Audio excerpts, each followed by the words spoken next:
UPPSC mains में सबसे बड़ी समस्या अभ्यर्थियों के समक्ष आती है आंसर राइटिंग कैसे करें। पढ़ने के लिए हम सिलेबस में सारे सब्जेक्ट और जीएस के पेपर को कवर कर लेते हैं, करंट अफेयर्स को पढ़ लेते हैं, लेकिन जब आपके सामने एक प्रश्न आता है और उस प्रश्न को आपको 125 या 200 शब्दों में लिखना पड़े, तब आपके समक्ष समझ नहीं आता है कि आखिर इसको लिखें कैसे। ऐसा क्यों है? ऐसा इसलिए है क्योंकि आपको पढ़ाया तो बहुत कुछ गया है, लेकिन आपको आंसर राइटिंग करना नहीं सिखाया गया है। ना ही आपको प्रैक्टिस कराई गई है और ना ही यहां पर इवैल्यूएशन किया गया है कि आप गलतियां कहां कर रहे हैं। और इसलिए हम आपके लिए लेकर आए हैं यूपीपीएससी की mains answer writing series basic से एडवांस तक, जहां पर आपको बताएंगे कि आप 0 से मैक्सिमम मार्क्स आंसर राइटिंग में कैसे लेकर आ सकते हैं। सब्जेक्ट वाइज यहां पर आपको कैसे आंसर राइटिंग लिखना चाहिए, बेसिक स्ट्रक्चर आंसर राइटिंग का क्या होता है, इंट्रो, मेन बॉडी और कंक्लूजन में क्या डिफरेंसेस होते हैं और किस में क्या लिखना चाहिए, कौन सी गलतियां हैं जो आपको नहीं करनी चाहिए, और साथ ही साथ यहां पर जो कॉमन मिस्टेक्स लगातार अभ्यर्थी करते हैं उसको कैसे हम यहां पर अपने सबसे दूर करके एक अच्छा उत्तर लेखन कैसे कर सकते हैं। यदि आप भी यूपीपीएससी मेंस की तैयारी कर रहे हैं या फ्रेशर्स हैं या फिर हम कहें आपको देखा जाए तो आप यूपीपीएससी मेंस का एग्जाम दे रहे हैं और आपका सिलेक्शन यहां पर नहीं हो रहा है, मेंस में आप जा रहे हैं लेकिन उसके आगे नहीं जा पा रहे हैं, तो दोनों ही तरीके के अभ्यर्थियों को इस सीरीज को रेगुलर देखना है। क्योंकि ये सीरीज जो है, ये जो आपको मैं बना रहा हूं, इसमें कई सारे पहलू हैं, कई सारे स्ट्रक्चर्स हैं, और बेसिक से सबसे पहले हम इसे स्टार्ट करेंगे, फिर आपको इंटरमीडिएट लेवल पे लेकर चलेंगे और उसके बाद आपको एडवांस लेवल की आंसर राइटिंग करना सिखाएंगे। सबसे पहले आज का जो हमारा जो पहला सत्र होने जा रहा है वो बेसिक स्ट्रक्चर को लेकर के है, जहां पर आपको समझाएंगे कि आपको उत्तर लेखन की बारीकियां सीखिए, समझें क्या है उत्तर लेखन और कैसे आप इसमें अपने आप को इंप्रूव कर सकते हैं। और इसलिए अगर आप यहां पर इस वीडियो को देख रहे हैं तो सभी वीडियो को 1 बाय 1 करके देखते चलना है। क्रमबद्ध रूप से हम सारी वीडियो को लेकर आएंगे और एक एक करके सारी चीजों को डिस्कस करेंगे, ठीक है। तो आपको परेशान अब नहीं होना है, अब आंसर राइटिंग आपको सीखनी है और आपको इसमें महारत हासिल करनी है, क्योंकि आपसे यहां पर सिर्फ आज बिगिनर हो सकते हैं, लेकिन कल आप इस आंसर राइटिंग सीरीज के बाद टॉपर भी बन सकते हैं। तो चलिए शुरू करते हैं। सबसे पहली चीज देखिए, यूपीपीएससी मेंस आंसर राइटिंग इस पहले वीडियो में हम जो चीजें डिस्कस करने जा रहे हैं उसके 5 अलग अलग पहलू हैं। 5 पहलू क्या हैं? सबसे पहली जो चीज हम यहां पर समझने वाले हैं, देखिए कि मुख्य परीक्षा को मेंस आंसर राइटिंग के दृष्टिकोण से थोड़ा समझेंगे।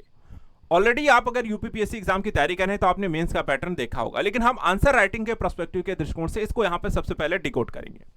दूसरी चीज आपको समझाएंगे कि देखिए उत्तर लेखन की बेसिक स्ट्रक्चर क्या होती है। बेसिक चीजें सबसे पहले आपको सिखाएंगे कि एक आंसर राइटिंग जो करनी होती है उसमें सबसे बेसिक चीजें क्या है जो आपको समझनी चाहिए। उसके बाद आप धीरे धीरे उसी पे फाउंडेशन क्रिएट करते हैं और फिर आप यहां पर एक मजबूत आपको बिल्डिंग उस पर खड़ी कर सकते हैं, आप अच्छी आंसर राइटिंग कर सकते हैं। तीसरा पहलू, जब आपको उत्तर लेखन की संरचना के हो समझाने के लिए मैं आपको एक एग्जांपल भी दूंगा, एक प्रश्न लूंगा, उस प्रश्न को आपको डिकोड करके दिखाऊंगा कि देखिए जो अभी हमने आपको आंसर राइटिंग का स्ट्रक्चर डिस्कस किया है वो कैसे आप यहां पे क्वेश्चन के अकॉर्डिंग उसको लिख सकते हैं। चौथी चीज आपको यह भी बताएंगे कि जो भाई कई बार आपको नहीं बताई जाती है कि अभ्यर्थी गलती करते हैं, आप क्या गलती करते हैं, आपको कौन सी गलतियां नहीं करनी है आंसर राइटिंग के दौरान। आप उनको अगर ध्यान में रखेंगे तो आपके उत्तर लेखन में वो बार बार ऐसी गलतियां नहीं होंगी और आप मैक्सिमम मार्क्स लेकर आ सकते हैं। और पांचवी चीज, आपको अभ्यास प्रश्न भी दिया जाएगा ताकि आज आपने जो सीखा है वो सीखी हुई चीज को वापस जाकर के बैठना है, बैठ करके उसको अप्लाई करना है और सीखना है। वापस से उसको जो चीजें आज आपने सीखी उसको आंसर राइटिंग के माध्यम से करके देखिए कि क्या आपको भी उसका फायदा मिल रहा है। तो इस तरीके से एक पूरी साइकिल चलेगी और ये पहला यहां पर एपिसोड है, नेक्स्ट एपिसोड है, ऐसे करके आपको आते रहेंगे जहां पर हम सबसे पहले बेसिक लेवल की चीजें सीखेंगे, फिर इंटरमीडिएट लेवल की और फिर उसके बाद एडवांस लेवल की चीजें, ठीक है। तो चलिए प्रारंभ करते हैं। सबसे पहले हम डिस्कस करेंगे मेंस के बारे में।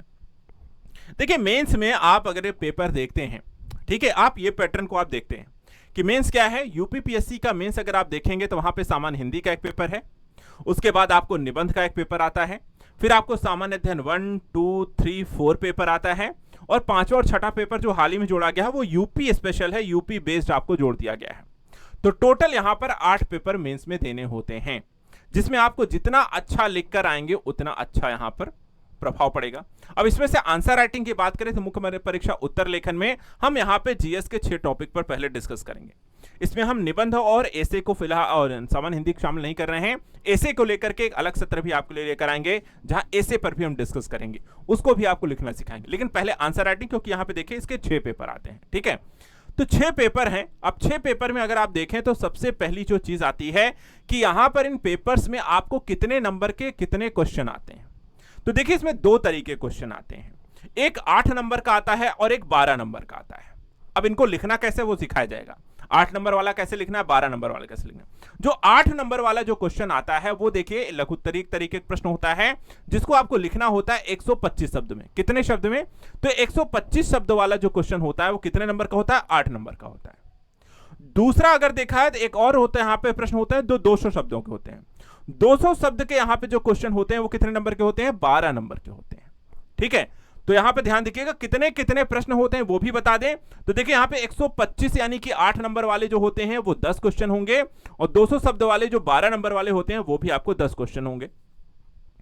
टोटल आपको कितने क्वेश्चन हो गए, 20 क्वेश्चन हो गए। तो 20 क्वेश्चन होते हैं, 10 लघु उत्तरी जो आपको 8 नंबर के हैं, आपको 125 शब्द में लिखने हैं, और 10 क्वेश्चन आपको दीर्घ उत्तरी हैं, 200 शब्दों में लिखने हैं और 12 नंबर के लिखने हैं। कितना समय मिलता है आपको इस आंसर राइटिंग के लिए। देखिए जो भी पेपर यहां पर होगा मेंस का वो आपको 3 घंटे का होगा। 3 घंटे में कितने क्वेश्चन लिखने हैं, जैसे मैंने बताया कि आपको 10-10 मिलाकर के टोटल 20 क्वेश्चन आपको लिखने हैं। तो 3 घंटे में अगर देखा जाए तो आपको 1 घंटे में, इसका मतलब एवरेज कितना निकल कर आता है कि आप 1 घंटे में करीब करीब आपको 6 से 7 क्वेश्चन लिखने हैं। 1 घंटे में 6 से 7 क्वेश्चन लिखने हैं। तो एक प्रश्न के लिए लगभग आपके पास कितना समय मिल जाता है, तो ऐसी स्थिति में अगर 1 घंटे मुझे 6 क्वेश्चन लिखने हैं या 7 लिखने हैं तो मेरे पास 8 से 10 मिनट का समय मिलेगा। ठीक है, टोटल कितना है, 180 मिनट। 180 मिनट। अब 180 मिनट में अगर हम देखें तो 80 और 100 2 पार्ट में सिर्फ डिवाइड कर लीजिए। 80 जो 8 नंबर वाले हैं उनको आप देखें तो 10 क्वेश्चन हो गए, 10 क्वेश्चन हो गए 8 नंबर वाले, वो आपको 80 मिनट में खत्म करने हैं। और साथ ही साथ यहां पे 12 क्वेश्चन हो गए, 12 नंबर वाले 10 क्वेश्चन हो गए जिनको आपको 10 मिनट में खत्म करने हैं।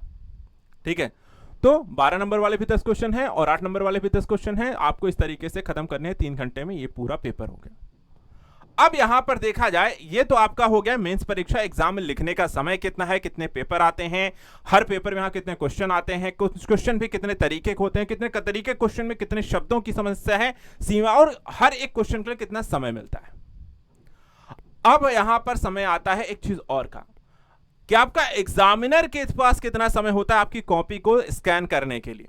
देखिए वो इतना समय नहीं देता जितना आप लिखते हैं, वो 3 से 4 मिनट में आपके क्वेश्चन आंसर को देखता चलेगा और फटाफट आपको कॉपियां चेक करता है, क्योंकि सिर्फ आपकी कॉपी नहीं होती है, बहुत सारे लोगों की होंगी।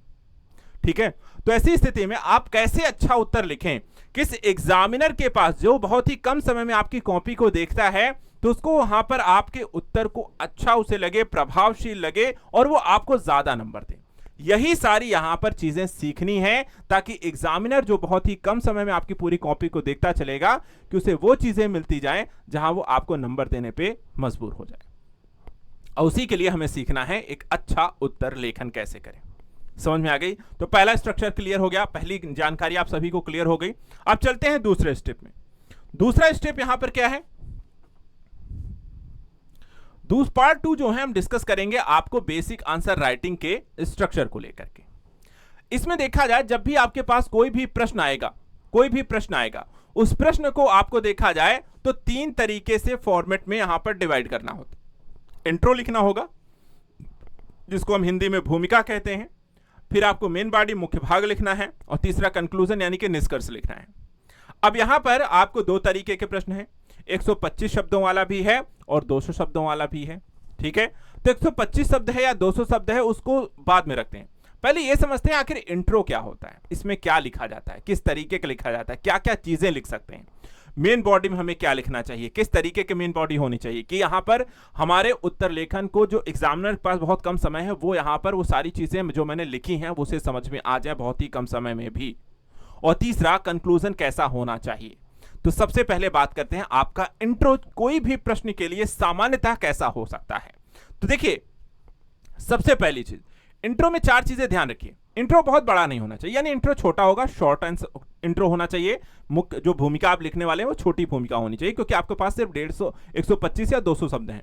दूसरा, उसके बाद क्लियर होना चाहिए, साफ सुथरा होना चाहिए, बहुत आप ऐसा कुछ भी ना लिख दें कि उसे समझ में ना आए, या बहुत ज्यादा वहां काट पीट ना कर दें, गंदा नहीं लगना चाहिए। तीसरी बात, टॉपिक बेस्ड होना चाहिए, यानी कि आपका जो प्रश्न है उस प्रश्न से रिलेट करता होना चाहिए और फोकस्ड होना चाहिए, यानी कि जो प्रश्न में पूछा गया है सिर्फ उसी पर यहां पर होना चाहिए, ये नहीं उस प्रश्न से रिलेटेड आपको कुछ और भी चीज, सिर्फ जितना पूछा गया उस पर होना चाहिए। तो 4 चीज ध्यान रखनी है, शॉर्ट होना चाहिए, क्लियर होना चाहिए, टॉपिक पर होना चाहिए और फोकस्ड होना चाहिए। क्लियर बात है? कैसे करना है वो बताएंगे अभी। उसके बाद फिर आता है फिर लिखना कैसे। अच्छा ये तो चलो क्लियर है, ये बेसिक हमें जानकारी है। लिखना कैसे? तो 4 तरीके का आप इंट्रो क्रिएट कर सकते हैं। 4 तरीके का इंट्रो लिखा जा सकता है। कौन कौन से? सवाल ये है। तो इंट्रो देखिए जो 4 तरीके हैं, इसमें पहला जो होता है वो हमेशा डेफिनेशन बेस्ड होता है, यानी कोई क्वेश्चन पूछा जाए तो वहां पर अगर उसमें आपको लिखना है तो उसकी डेफिनेशन से शुरुआत कर सकते हैं। इंट्रो में बहुत कुछ नहीं लिखने की जरूरत है, आप सीधा उसकी डेफिनेशन दीजिए, उसके बाद आप मुख्य भाग में आ जाइए। डेफिनेशन मान लीजिए ऐसा कोई क्वेश्चन जिसमें डेफिनेशन देना नहीं है, कुछ अलग तरीके क्वेश्चन है, तो वहां पर हो सकता है आपको कोई अगर क्वेश्चन जैसे कि हम संविधान बेस्ड लेकर लिखना चाह रहे हैं तो वहां पे आर्टिकल आ सकते हैं। आर्टिकल 1 में ये कहा गया है, संविधान में ये कहा गया है, कॉन्स्टिट्यूशन आर्टिकल में ये कहा गया है, उससे आप शुरुआत कर सकते हैं। या मान लेते हैं वो भी नहीं आता है, मान लीजिए कोई क्वेश्चन है इकोनॉमिक बेस्ड यहां पर पूछा गया है, तो वहां पर आप कोई रिपोर्ट है, कोई आउटलुक है, कोई सारी चीजें हैं, तो वहां पर उसका डेटा कि इस रिपोर्ट में ऐसे डेटा दे करके इसकी शुरुआत हो गई है। या चौथा यहां पर कोई ऐसा क्वेश्चन जो कहीं से रिलेट नहीं कर पा रहे हैं, आप लिख नहीं पा रहे हैं, तो कोई एग्जांपल देकर के जो हाल फिलहाल उससे रिलेटेड कोई घटना हुई हो उसको लेकर के आप उस स्टार्ट कर सकते हैं, उसका एग्जांपल से वहां पे उस घटना को जोड़ करके सीधा लिखना शुरू कर सकते हैं। समझ में आ गई बात? तो 4 तरीके का इंट्रो लिखा जा सकता है।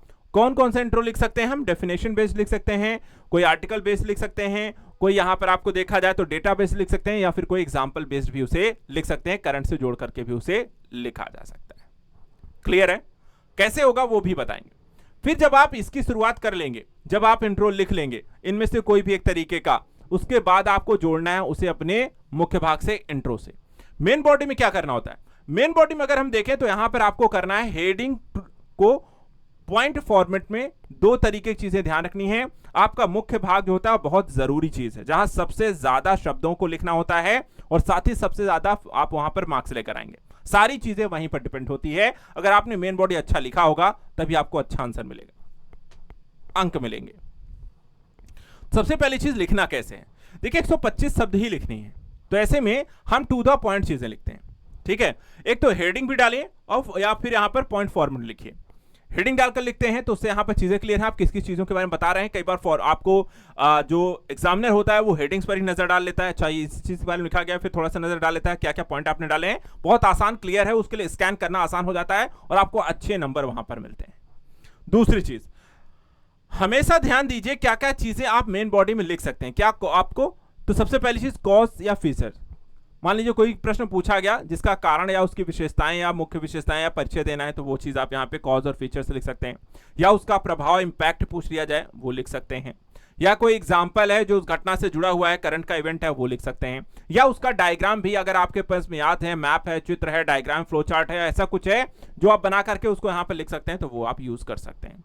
यानी लिखना बहुत साफ सुथरा है, कट टू कॉपी है, सीधा पेस्ट कर देनी है, बहुत ज्यादा पैराग्राफ करके लिखने की जरूरत नहीं है, बहुत ही सिस्टमेटिक टू द पॉइंट करके लिखना है, और बहुत सारी चीजें नहीं होती हैं। कारण, प्रभाव, चुनौती, समस्याएं, लाभ, समाधान जैसे पहलू, उदाहरण और करंट इवेंट से जोड़ करके आपको मुख्य भाग लिखना होता है, और कुछ नहीं। ठीक है, और ऐसा लिखना क्यों है? लिखना ऐसे है हेडिंग और पॉइंट में, क्यों इन सारी चीजों को, इससे क्या होता है, इससे यह होता है कि आपको एग्जामिनर के लिए कॉपी को स्कैन करना सतही आपको फटाफट नजरों से, उसके लिए आसान रहता है। सारे पॉइंट उसे मिल गए, क्लियर उसे समझ में आ गया, तो आपको फटा से अच्छे से नंबर देता है, और प्रभाव उसका पड़ता जाएगा। जैसे जैसे वो आपकी कॉपी चेक करता जाएगा वैसे वैसे वो अगर आपसे प्रभावित होता चला गया तो आपको अच्छे अच्छे उदार नंबर देता जाता है। अगले पड़ाव पर आते हैं, एक चीज और समझते हैं। क्या कई बार सिर्फ समस्या आती है छात्रों के समक्ष कि वो इंट्रो और मेन बॉडी पर इतना ज्यादा फोकस्ड होकर आंसर लिख देते हैं कि कंक्लूजन को भूल जाते हैं या दरकिनार कर देते हैं या नहीं लिखते हैं, जो कि सबसे बड़ी गलती होती है। कंक्लूजन बहुत ही जरूरी पहलू है उत्तर का। ठीक है, और कंक्लूजन को लेकर के हमेशा ध्यान रखने, लिखना कैसे है, तो लिखना चाहिए आपको हमेशा पॉजिटिव और फ्यूचर ओरिएंटेड, यानी कि सकारात्मक होना चाहिए और भविष्य के उन्मुख यहां पर आपको बेहतर करती हुई चीजों के बारे में लिख करके उत्तर को समाप्त करना चाहिए। जैसे कि यहां पर आप कुछ ऐसी चीजों को यूज कर सकते हैं, जैसे कुछ फ्रेजेस यूज कर सकते हैं कि कंक्लूजन सामने वाले को समझ में आ जाए। आगे की दिशा में, फिर उसके बाद आप कहानी ये लिख दें कि ऐसे ऐसा करने से ये चीजें हो सकती हैं, या फिर कुछ सुधारात्मक उपाय के बारे में बात कर सकते हैं कि ऐसा करने से सुदृढ़ करने की आवश्यकता है, ये सुधार कर सकते हैं, इससे ये चीजें बेहतर होंगी। या फिर यहाँ पे समावेशी विकास जैसी या विजन या कोई प्लान यहाँ के लेकर आया गया है और इसके माध्यम से हम ये ऐसा करेंगे, या भविष्य में 2047 का कुछ ऐसा प्लान है, इसके माध्यम से ये होगा यहाँ तक, या 2047 में ऐसा कुछ हो सकता है अगर हम चीजों को अपनाएं ये चीजें। तो ऐसी जानकारी के साथ आप हमेशा कंक्लूजन को लिखें। समझ में आ गई बात? तो कंक्लूजन में हमेशा इस तरीके के फ्रेजेस के माध्यम से यूज करने से सामने वाले को स्पष्ट हो जाता है कि अच्छा ये कंक्लूजन यहां पर लिखा गया है, और वहां पर वो फाइनल बहुत ज्यादा डिटेल में भी नहीं लिखनी है, बहुत ही कम शब्दों में कंक्लूजन को लिख करके चीजों को फिनिश कर लेना है। क्लियर हो गया? तो क्या करना है, तो यहां पर आपको एक इंट्रो लिखना है, मेन बॉडी लिखनी है, कंक्लूजन लिखनी है, कैसे लिखनी है, क्या फॉर्मेट होना चाहिए, और उस फॉर्मेट में क्या क्या, इसे नोट भी करते चलिए। सभी अभ्यर्थियों से कहता चलूंगा, सिर्फ वीडियो को देखिएगा नहीं, वीडियो में जो जानकारी आपको दी जा रही है, जो समझाया जा रहा है, उसको वीडियो को आप पॉज कर लें, दोबारा यहां पे कर लें, रिवाइंड कर लें, और उसको यहां पे सारी चीजों को नोट कर लें, ताकि कभी भी रिवीजन करना हो या कभी यहां पे समझ में ना आए कि अच्छा आंसर राइटिंग कैसे करना है, तो आप इसको बस वीडियो को देखने की भी जरूरत शायद आपको ना पड़े, आप वापस अपने नोट्स को खोल के देख सकते हैं। समझ में आ गई बात? चलिए आगे बढ़ते हैं।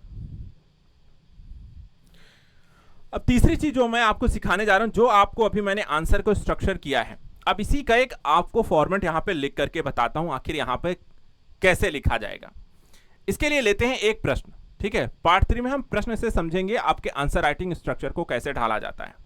हमने एक प्रश्न लिया, प्रश्न हमने यहां पे पॉलिटी से लिया हुआ है। क्या प्रश्न है कि भारत में पंचायती राज व्यवस्था का महत्व स्पष्ट कीजिए।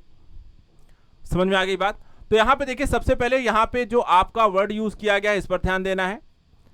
स्पष्ट कीजिए, पुछल्ले शब्द, टेलेंडर शब्द जो होते हैं उन पर ध्यान रखना है, वो क्या कहते हैं, डायरेक्टिव शब्द होते हैं, ये एक तरीके से आपको बताते हैं कि आपका उत्तर कैसा जाए, यानी कि चीजों में स्पष्टता लानी है, आपको क्लियर लिखना है कि किसके बारे में क्लियर करना है, आपको भारत की पंचायती राज व्यवस्था के महत्व को। ठीक है, तो सबसे पहली चीज किसके बारे में लिखना है, तो भारत के संदर्भ में लिखना है। दूसरा है किसके बारे में लिखना है, संदर्भ किसका है, भारत का। किसके बारे में लिखना है, तो पंचायती राज के बारे में। और पंचायती राज व्यवस्था किस चीज के संदर्भ में फोकस करना है, तो उन्होंने कहा है फोकस आपको करना है उसके महत्व के बारे में। क्लियर हो गया? अब हम यहां पर इस क्वेश्चन को यहां पर कितने शब्दों में, यह भी ध्यान दीजिए, तो इन्होंने कहा है कि 125 शब्दों में ही लिखना है। अब 125 शब्दों में सबसे पहले हमने लिख लिया, यहां पे एक इंट्रो बनाया, एक मेन बॉडी बनाई, एक कंक्लूजन बनाया। मैंने स्ट्रॉन्ग करना यहां पे थोड़ा थोड़ा क्वेश्चन को डिकोड किया सबसे पहले, और डिकोड कैसे किया कि मुझे क्या क्या है, पहले तो स्पष्ट करना है, यानी कि चीजों के सिरे से यहां पे लिखाई करनी है। दूसरा है कि भारत के पंचायती राज व्यवस्था के बारे में, क्या है कि भारत में कब ये पंचायती राज व्यवस्था आती है, महत्व ही लिखना है। तो यहां पर बहुत ज्यादा कुछ लिखने की जरूरत नहीं, हमें सिर्फ उसके महत्व पर ही फोकस करना है। तो हमारी शुरुआत क्या होनी चाहिए, तो मैंने कहा था इंट्रो कैसा होना चाहिए, डेफिनेशन बेस्ड हो सकता है। तो डेफिनेशन क्या यहां लिखी जा सकती है, क्या समझ में आ रहा है? हाँ, किसकी लिखी जा सकती है, पंचायती राज। आखिर पंचायती राज व्यवस्था क्या है, तो पंचायती राज व्यवस्था की डेफिनेशन से हम यहां पर अपने इंट्रो को इसमें शुरू कर सकते हैं। लिखी जा सकती है, बिल्कुल लिखी जा सकती है। आप बताइए पंचायती राज व्यवस्था से आपका मतलब क्या है, या परिभाषा उसकी क्या है, और लिखना कितने शब्दों में। देखिए 125 शब्द हैं, इसको डिकोड कर लीजिए, मुझे कितना कहां देना है।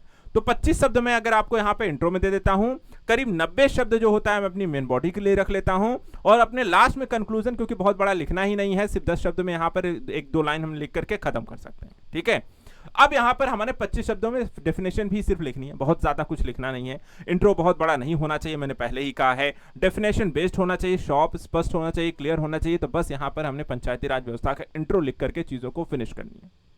अब इसे जोड़ना है। देखिए इंट्रो ऐसा नहीं होना चाहिए मेन बॉडी से अलग को अलग दिखे। जहां से आपकी डेफिनेशन शुरू होती है उसके जो मेन बॉडी आपकी शुरू होगी वो इंटरलिंकिंग होनी चाहिए। तो इंटरलिंकिंग करने के लिए जैसे ही आपने यहां पे डेफिनेशन दी, उस डेफिनेशन को कनेक्ट कर दीजिए आपको संविधान में इसके उल्लेख के। ठीक है, तो वहां पर हमने संविधान में उसके बारे में आपको बताना है कि संविधान में ये आर्टिकल है, या इस संविधान संशोधन के माध्यम से इसके यहां पर भारत के संविधान में जोड़ा गया, जिसका महत्व ये है। इसके तहत फिर आपको उन महत्वों के बारे में जो है 5 पॉइंट 6 पॉइंट आप अगर लिख देते हैं तो 50 से 60 शब्द 70 शब्द यहां हो जाएंगे। संविधान को उल्लेख कर देंगे तो वहां पे 10 से 20 उसमें चले जाएंगे। महत्व को 50 से 60 शब्द देंगे तो आपको 80 से 90 शब्दों में आपकी मेन बॉडी यहां पर क्लियर हो जाएगी। बहुत कुछ लिखने की जरूरत नहीं है, ध्यान दीजिएगा। आपका प्रश्न क्या पूछता है, सिर्फ वही लिखना है, सिर्फ वही लिखना है। तो हमने डेफिनेशन लिख दी, संविधान में उसका उल्लेख लिख दिया, फिर सीधे उसके महत्व पर आ गए, और लास्ट में हमने कंक्लूजन कर दिया कि भारत में पंचायती राज व्यवस्था लोकतंत्र की नींव है, जिसे और भी मजबूत करने के लिए कुछ और भी यहाँ पे वित्तीय आयोग के द्वारा जो सहायता दे करके और भी शक्ति अधिकार दिए जा सकते हैं। बस ऐसा कुछ यहाँ पे लिख करके आप उत्तर को फिनिश कर सकते हैं। क्लियर है? कंक्लूजन मेरा बहुत बड़ा नहीं है, हम भविष्य के उन्मुख से हम कर रहे हैं। भविष्य पॉजिटिव होना चाहिए, तो पॉजिटिव करने के लिए हम इसे क्या कहते हैं, और भी ज्यादा शक्तिशाली बना सकते हैं, है ना। और दूसरा यहाँ पर मेन बॉडी मेरी कैसी है, एकदम क्लियर है, इंट्रो से कनेक्टेड है, जो पूछा गया वही लिखा गया है, फोकस्ड है, चीजें क्लियर हैं, है ना। तो ये इस तरीके से आपको आंसर, और ये सारा कुछ डिपेंड करता है आप अपने प्रश्न को सबसे पहले समझना, यानी कि क्वेश्चन को ब्रेक डाउन कीजिए। क्वेश्चन को ब्रेक डाउन कर लेंगे तो उसके बाद आप यहां पर आसानी से इसको लिख सकते हैं। क्लियर हो गया? लेकिन यहां पे देखिए कई सारे अभ्यर्थी क्या होते हैं, अगर ये सब करने के बावजूद अभ्यर्थी क्या करते हैं, गलतियां करते हैं। क्या गलती कर सकते हैं? अब देखिए इसी प्रश्न को लिखते समय आप कई तरीके की गलतियों में शामिल हो जाएंगे और वहां पर फिर आपके नंबर कट जाते हैं। सबसे पहली चीज, कई बार क्या होता है कि पंचायती राज व्यवस्था का इंट्रो ही आप बहुत बड़ा लिख दें। ठीक है, आपने वहां पर 20-25 शब्द देने के बजाय आपने उसे 50-60 शब्दों का इंट्रो ही लिख डाला, खत्म ही नहीं हो रहा, आप रुक ही नहीं पा रहे इंट्रो में। तो ये गलती नहीं करनी है। तो अपना इंट्रो क्या होता है, हमेशा सिर्फ पंचायती राज को लेकर के नहीं, किसी भी प्रश्न को लेकर के इंट्रो बहुत बड़ा नहीं होना चाहिए। दूसरी जो गलती बहुत सारे छात्र करते हैं वो वर्ड लिमिट को क्रॉस कर देते हैं। अगर आपका इंट्रो 50 शब्द का हो गया, या फिर आपने पंचायती राज के बारे में लिखते लिखते पंचायती राज व्यवस्था लखनऊ, उसके बाद आपने संविधान में उसका उल्लेख, फिर उसको अधिकार, उसकी शक्तियां, विवाद, कई सारी चीजों के बारे में लिखने लग जाए। भाई जब महत्व पूछा गया है तो सिर्फ महत्व लिखिए, बाकी सारी चीजें आपके प्रश्न में नहीं पूछी गई हैं। तो यहां पर क्या होता है, अगर आप प्रश्न को सही तरीके से डिकोड करके नहीं लिख रहे हैं तो आप वर्ड लिमिट को क्रॉस कर जाएंगे और आपका समय खराब होगा, क्योंकि फिर आपके बाकी क्वेश्चन यहां पर छूट जाएंगे। क्योंकि मैंने पहले ही आपको बता दिया, आपके पास समय निश्चित है, एक प्रश्न का समय भी निश्चित है। छोटा प्रश्न आपको 7 से 8 मिनट में खत्म करना है और बड़े प्रश्न के लिए आपको करीब 10 मिनट रखने हैं, क्योंकि वहां पे 200 शब्द लिखने हैं। छोटा शब्द जो छोटे प्रश्न है 125 शब्दों में, लघु उत्तरी जो है 125 शब्द का ही, 75 शब्द और लिखने हैं मेंस के लिए। तो वहां पर आपको 2 से 3 मिनट कम से कम एक्स्ट्रा चाहिए ही चाहिए। तो अगर इसे 7 मिनट 8 मिनट लिख रहे हैं तो उसे आप 10 मिनट वहां पे चाहिए। तो इसलिए अगर यहां पे आपने ज्यादा समय ले लिया तो आपके बड़े प्रश्न वहां पर छूट जाएंगे। फिर क्या होता है, और क्या गलती करते हो, और गलती ये करते हो कि आप पैराग्राफ में बहुत ज्यादा लिखते हो। पैराग्राफ में लिखने का ये नुकसान है कि आपका, जैसे मैंने कहा, एग्जामिनर के दृष्टिकोण से उस चीजों को पॉइंट ढूंढने में, अगर उसे सही चीजें स्पष्ट या क्लियर नहीं हुई तो हो सकता है आपके पॉइंट वो पढ़ने से छूट जाए या वहां पे उतना ध्यान ना दे और इससे आपके नंबर कट सकते हैं। सिर्फ पैराग्राफ में नहीं लिखना है, खासकर छोटे प्रश्नों को तो बिल्कुल नहीं लिखना है। चीजों को ज्यादातर यूज करिए पॉइंट में, डायग्राम में, फ्लो चार्ट में, मैप का यूज करके, पॉइंट टू पॉइंट लिख करके, हेडिंग्स डाल करके, क्योंकि वो चीजें आपको ज्यादा नंबर दिलाती हैं, ना कि पैराग्राफ। और क्या गलती करते हैं, कई बार यहां पर जब आप इंट्रो और मेन बॉडी में इतना मशगूल हो गए कि यार देखते हो यार प्रश्न बड़ा हो रहा है, तो फिर आप क्या करते हो, कंक्लूजन को छोड़ देते हो कि चलो छोड़ो, मैंने ज्यादातर चीजें तो लिख दी हैं, कंक्लूजन अब लिखने की इसमें आवश्यकता नहीं है। और जब आप कंक्लूजन नहीं करते, यानी अपने उत्तर को कहते हैं, कोई पिक्चर आप देख रहे हो और पिक्चर को देखते हुए उसको एंडिंग उसकी ना लिखी जाए, बीच से उसे छोड़ दिया जाए और कहा कि भैया काम हो गया मेरा, तो कभी आपको वो समझ में आएगा आखिर ये क्या हुआ। बिना एंडिंग के, बिना यहां पर आपके कंक्लूजन के चीजें पूरी नहीं होती हैं। ठीक उत्तर भी आपका वैसा ही होता है, बिना कंक्लूजन के आपका उत्तर पूरा नहीं है और उसका भी एक नेगेटिव आपको इंपैक्ट पड़ेगा कि एग्जामिनर के मन में, और आपके नंबर वहां कटेंगे। और सबसे लास्ट गलती ये होती है कि कई बार आप एग्जाम्पल और करंट से उसे नहीं जोड़ते हैं। ये बहुत जरूरी है, इससे एग्जामिनर के मन में प्रभाव आता है कि जो अभ्यर्थी है वो वर्तमान के समय घटनाक्रम से भी परिचित है। इसलिए किसी चीजों को लेकर, या भूतकाल का कोई भी चीज रहा है उससे भी आप कनेक्ट करें, या वर्तमान की कोई घटना है उससे भी कनेक्ट करें। यानी एग्जाम्पल या करंट से आप जरूर चीजों को लिंक कर देते हैं तो उसका बहुत पॉजिटिव इंपैक्ट भी पड़ता है। तो गलतियां नहीं करनी, ये 5 चीजें अपने उत्तर में कभी नहीं करनी है। ना ही आपको बहुत लॉन्ग इंट्रो लिखना है, ना ही आपको वर्ड लिमिट क्रॉस करनी है, ना ही आपको सिर्फ पैराग्राफ में लिखना है, और ना ही आपको कंक्लूजन स्किप करना, और ना ही यहां पर एग्जाम्पल्स को छोड़ना है। क्लियर हो गई? तो ये चीज जो थी, जो मैंने आपको बताया कि ये आपको बेसिक स्ट्रक्चर की, पहले एपिसोड में मैंने यहां पर आपको एक बेसिक जानकारी दी है इस उत्तर लेखन की शुरुआत के दौरान, कैसा लगा वीडियो, आपको क्या ये यहाँ पर वीडियो अच्छा लगा, चीजें हेल्प मिली, आपको चीजें समझ में आई, आपको क्या क्लैरिटी मिल रही है आंसर राइटिंग को लेकर के, कमेंट करके मुझे जरूर बताइएगा। और साथ ही आपके लिए एक अभ्यास प्रश्न मैं दे रहा हूं, इस अभ्यास प्रश्न को इसके बाद आपको लिखने की कोशिश कीजिएगा। प्रश्न है आपके लिए, भारत के संविधान की प्रमुख विशेषताओं का वर्णन कीजिए। 125 शब्दों में यहां पर इसको लिखना है और इस प्रश्न को जैसा मैंने आपको समझाया है उसके मेन बॉडी का स्ट्रक्चर क्रिएट करना है, फिर वहां पर आंसर राइटिंग रखनी है और यहां पे जो गलतियां हैं उन गलतियों को करने से बचना है। नेक्स्ट वीडियो में एक और चीजों को लेकर के एक और जानकारी जो है मेंस आंसर राइटिंग से रिलेट करते हुए, कुछ और चीजों को समझाते हुए, कुछ और आपको सिखाते हुए हम मिलेंगे। तब तक के लिए यहां पर इस वीडियो को देखिए, जो चीजें मैंने आपको बताई उसके नोट्स देखिए, इस क्वेश्चन को आंसर राइटिंग करिए और मिलिए नेक्स्ट वीडियो में कुछ और नई चीजों को सीखने के लिए। साथ ही कमेंट करके मुझे बताइए वीडियो कैसा लगा और आपको और भी क्या क्या समस्याएं आंसर राइटिंग को लेकर के आती हैं। आज के लिए इतना ही। Thank you so much and good luck.